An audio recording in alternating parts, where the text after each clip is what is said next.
Living Power with Dan Hurst. All right, quickly let's look at the misuses of a person who has the gift of prophecy. The first misuse is a tendency to correct people who are not their responsibility. This is such a dangerous thing. Prophets see injustice or see something's wrong, and so they're going to correct somebody. You know, they just want to take care of it. That's a misuse.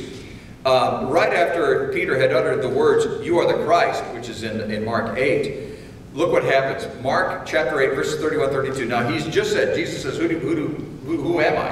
And Jesus says, well, you're the Christ. You're the Son of the living God. Then verse 31 says, and then he began to teach them that the Son of Man, Jesus began teaching that the Son of Man must suffer many things and be rejected by the elders, chief priests, and teachers of the law, and that he must be killed and after 3 days rise again. And he spoke plainly about this, and Peter took him aside and began to rebuke him. Now he's just said, you're God. You're Christ. Christ means, you know, the chosen one. You know, the one that's coming, the Messiah. You're Christ. You're the Son of the living God. You're God. And what does he do? He pulls him off to the side and says, look, Jesus, you know, you shouldn't be talking like that. These guys, they don't, you're not getting through these. Don't be talking like that. You know, they're all going to leave. You should be saying things like that. They're going to run. Don't be doing it. He begins to rebuke Jesus. That's just correcting people who are not your responsibility. You just don't do that.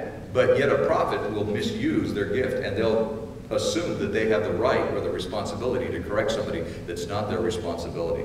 One of the things that I've learned in my life, and believe me, I'm so guilty of this in so many times, but one of the things that God has really been dealing in my life is, it's not my job to correct somebody unless God makes it very, very clear in my life that I am to be the one that says something.